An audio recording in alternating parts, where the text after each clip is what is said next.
Yeah. Whoa. Can you guys see on this side? Am I blocking? Yes. Are you good? You're good. Alright.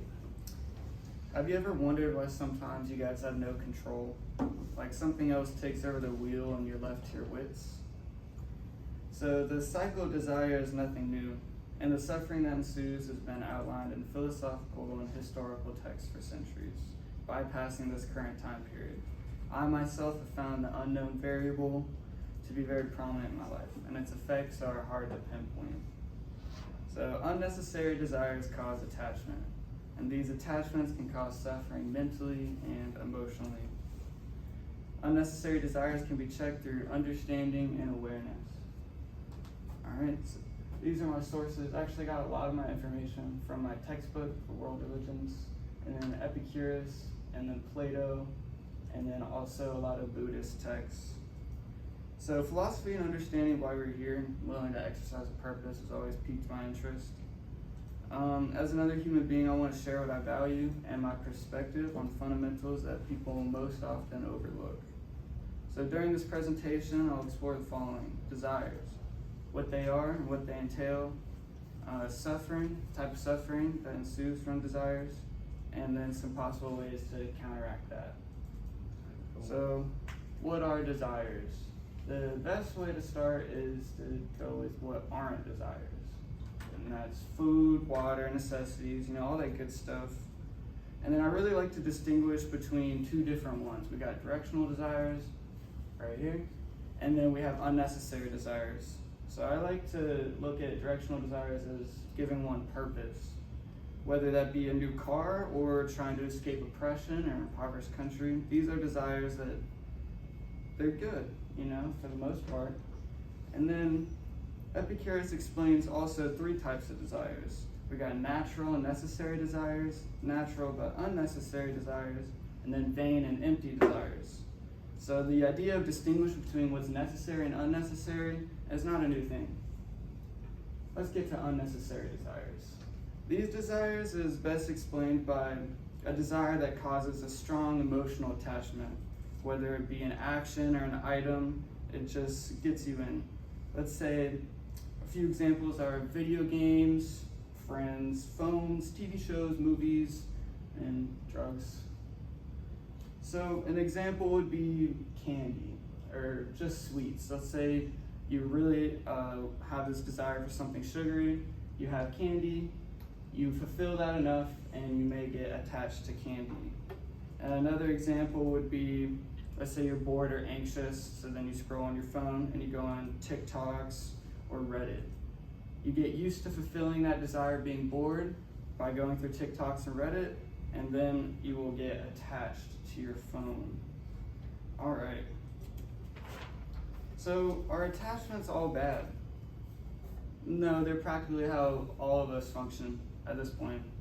You can be attached to books, learn about topics that interest you. You can get attached to school, get a great scholarship, but that same type of attachment can also lead you down a worse path.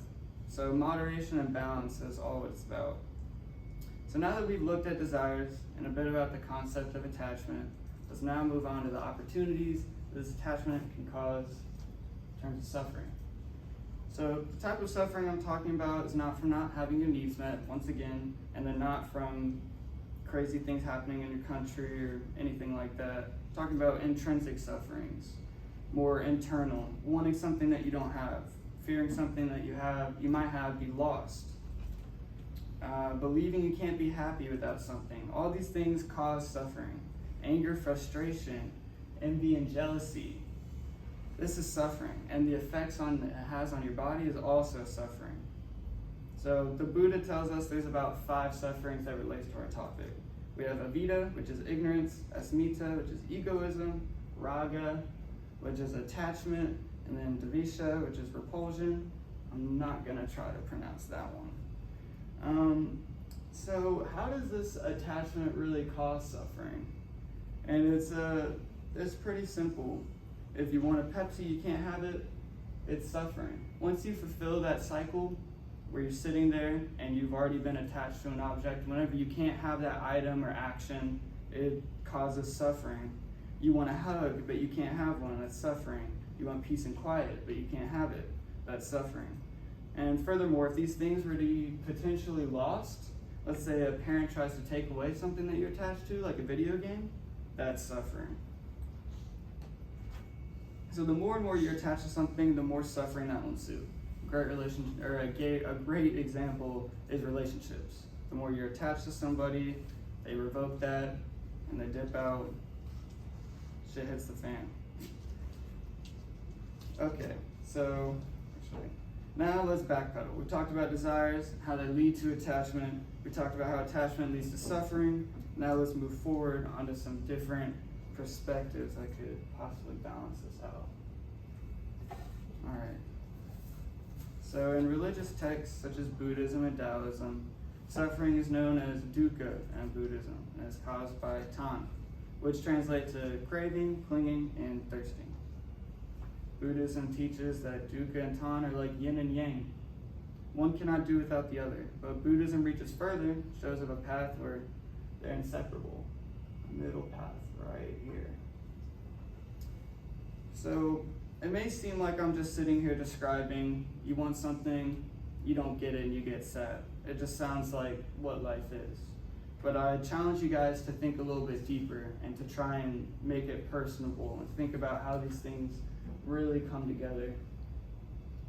So Epicurus says to mitigate the amount of desires one can have and to make it easy to fulfill these desires, that's the way to mitigating suffering. So basically just breaking it down to food, water, and a few other things, and then if you don't desire any more, you'll be fine. Plato compares it to being inside a cave, and once you get out of the cycle of desire, you can actually go out of the cave and see what life is like. I offer yoga and meditation. It works on a mind-body connection, which allows us to feel rather than constantly think. And then it's also just creating an internal conversation with yourself, wondering why are you doing this action? What's the intention behind it? And trying to find something that makes sense in it all. So anyway, to sum it up, we aren't pushed and pulled in all sorts of directions that we don't understand. There's a relationship between some desires and suffering, and understanding it could be the key to not getting turned around amidst true struggles and turmoils.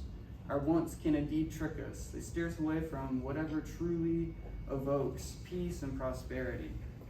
I hope some of you have reopened how you might view your desires and sufferings, because this concept may seem very simple in the way I'm describing it, or it may not, but just to distinguish between directional and unnecessary desires is very difficult, let alone trying to find the line between a healthy and an unhealthy attachment. But at the end of the day, life is just a balance. And what can be known can also become just as confusing as if it was never understood in the first place. So I feel like it's high importance to question these things that are never even given thought, because it's the things that we most often overlook, which are the things that need to be checked. These are some additional sources. All right. Thank you.